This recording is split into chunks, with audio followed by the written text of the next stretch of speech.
Hello everyone. आज मैं आपके सामने उन सभी चैनल्स का सच रखने वाला हूं जिन पर इनऑथेंटिक कंटेंट आया हुआ है और ये इशू बहुत ही ज़्यादा इस लेवल पर आ चुका है कि हर चैनल्स, जितने भी एआई चैनल्स हैं, उन सब में ये इनऑथेंटिक कंटेंट वाली पॉलिसी अप्लाई हो रही है।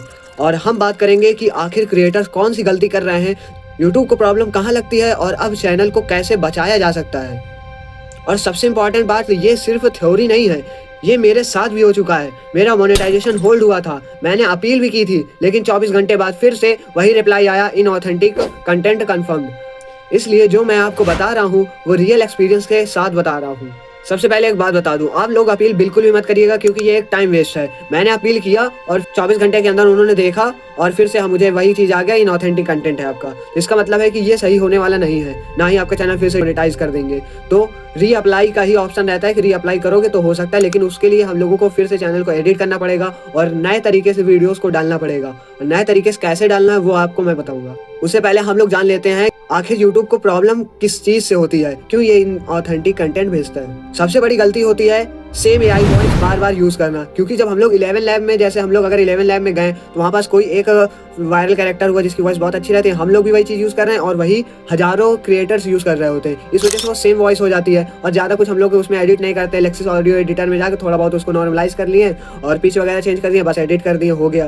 पर इसमें ये सेम वॉइस हो जाती है, इस वजह से वो इनऑथेंटिक कंटेंट की पॉलिसी में आ जाता है। और वो कैसे आता है, क्योंकि हम लोग एआई कंटेंट भी यूज़ कर रहे होते हैं, एनिमेटेड स्टोरी वगैरह यूज़ कर रहे हैं, मतलब एआई विजुअल्स यूज़ कर रहे हैं एनिमेटेड स्टोरी बनाने के लिए, तो उसमें वॉइस भी लग रही है और वही चीज़ हजारों चैनल्स भी कर रहे होते हैं। तो उन सबको मैच देखता है और फिर कहता है कि हाँ ये इनऑथेंटिक कंटेंट में आ गया, क्योंकि ये भी सेम लग रहा है, उनका भी सेम लग रहा है। और उसको लगता है कि तुम लोग बार बार से बस स्टोरी बस चेंज करे दे रहे हो और बाकी फिर से रीअपलोड करे दे रहे हो, कॉपी पेस्ट करे दे रहे हो, ये सब बताता है। वीडियोस में प्रॉपर एडिटिंग वगैरह भी नहीं हो पाती है। इस वजह से देखो, अगर कोई एआई वीडियो जनरेट कर रहा है तो उसके लिए उसको टाइम लगे तो वो एडिट वगैरह ज़्यादा ध्यान नहीं देगा, वो उसमें ध्यान देगा कि वीडियोस मेरी जनरेट जो हो रही है एआई से वो सही है कि नहीं। हर वीडियो का स्टाइल, कैरेक्टर ऑलमोस्ट सेम होता है, क्योंकि उसका अगर कैरेक्टर है तो वैसे ही सेम कैरेक्टर चलता रहेगा। मास प्रोडक्शन होता है, इसी वजह से वो मास प्रोडक्शन की वजह से इनऑथेंटिक कंटेंट आ जाता है। जब यूट्यूब को लगता है कि वीडियोस ऑटोमेटेड हैं और उनमें क्रिएटर्स की ओरिजिनलिटी या एफर्ट कम है, तब इनऑथेंटिक कंटेंट का रिस्क बढ़ जाता है। अगर आप सिर्फ स्क्रिप्ट चेंज कर रहे हो लेकिन वॉइस सेम है, एडिटिंग सेम है, एनिमेशन से सेम है और वीडियो का पैटर्न भी सेम है, तो सिस्टम को लगता है कि कंटेंट बल्क में जनरेट हो रहा है और अब क्या करना चाहिए। तो सबसे पहले तो अपने वीडियोस में मैनुअल एडिटिंग करो और हर वीडियो का स्ट्रक्चर थोड़ा अलग रखो और हो सके तो एआई वॉइस की जगह खुद की वॉइस यूज करो, क्योंकि वही तुम्हारी वैल्यू बढ़ाएगा। एक्स्ट्रा इफेक्ट्स लगाओ, जूम लगाओ, जूम मतलब जूम कर देते हैं, वीडियो को जूम कर रहे हैं, कट्स लगा रहे हैं, ट्रांजिशंस यूज़ कर रहे हैं, स्टोरी टेलिंग का पर्सनल टच ऐड करो, थोड़ा सा पर्सनल टच ऐड करो और टेक्स्ट वगैरह का लगाओ। टेक्स्ट जैसे कि अभी कहीं की बात हो रही है, जहाँ की भी बात हो उस जगह की बात का थोड़ा सा टेक्स्ट स्टार्टिंग में लगा दो। रीयूज्ड क्लिप्स और रिपीटेटिव विजुअल्स को कम यूज़ करो।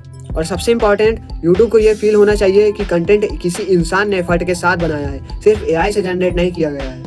तो इसलिए अभी से चैनल को इम्प्रूव करो, एडिट करो और जो पुराने वीडियोस हैं उनको अभी पड़ी रहने दो और जो नई वीडियोस अभी तुम अपलोड करो उसे एडिट करके अपनी वॉइस के साथ अपलोड करो। और फिर उसके बाद 90 दिन का टाइम मिलेगा री अप्लाई करने के लिए।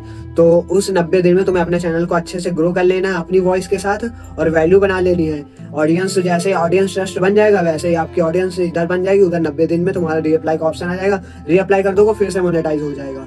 यही एक लास्ट ऑप्शन है कि तुम लोग फिर से मोनेटाइज कर सकते हो अपने इसी चैनल को।